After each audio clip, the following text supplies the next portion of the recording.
Detail చూస్తే వికారాబాద్ జిల్లా చౌడాపూర్ మండలంలో దారుణం చోటు చేసుకుంది. వివాహేతర సంబంధానికి అడ్డొస్తున్నాడని ప్రియుడితో కలిసి భర్తను హత్య చేయించింది భార్య. ట్రాక్టర్తో ఢీకొట్టి ప్రమాదంగా చిత్రీకరించి తప్పించుకునే ప్రయత్నంలో పోలీసులకు పట్టుబడింది. చౌడాపూర్కు చెందిన కవిత అదే గ్రామానికి చెందిన దాసరి రామకృష్ణయ్య మధ్య గత కొన్నేళ్లుగా వివాహేతర బంధం కొనసాగుతోంది. ఈ వ్యవహారం భర్త రత్నయ్యకి తెలియటంతో కవితను మందలించాడు. దీంతో భర్తను హత్య చేయించేందుకు కవిత ప్రియుడితో కలిసి పథకం పన్నారు.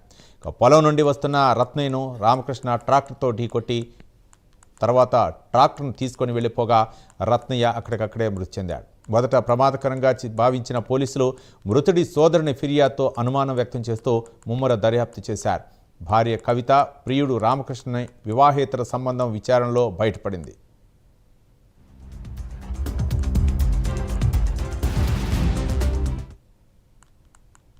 అనే ఆమె కంప్లైంట్ ఇచ్చింది. దాని సారాంశం ఏమంటే, ఆ భర్త రత్నయ్య ఉదయాన్నే 5:30 గంటలకు పొలం వద్దకు పాల కోసం వెళ్తున్న క్రమంలో ఏదో గుర్తులేని వాహనం గుద్దడం వల్ల అతను చనిపోయినట్టుగా మాకు కంప్లైంట్ వచ్చింది. దాని మీద మేము కేసు నమోదు చేసుకొని విచారణ చేయడం జరిగింది. ఇందులో విచారిస్తే గతంలో ఈ రత్నయ్య భార్య అయిన కవితకు రామకృష్ణ అనే అతనికి ఇద్దరికి అక్రమ సంబంధం ఉంది.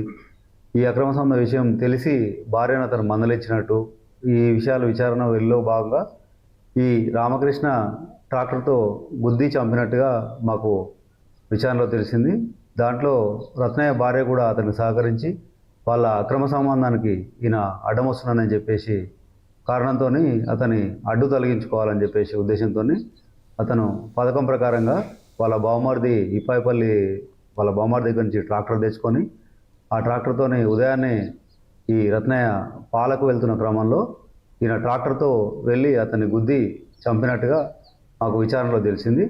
ఈరోజు రామకృష్ణను, రత్నయ్య భార్య అయినటువంటి కవితను ఇద్దరిని అరెస్ట్ చేసి కోర్టుకు పంపిస్తున్నాం.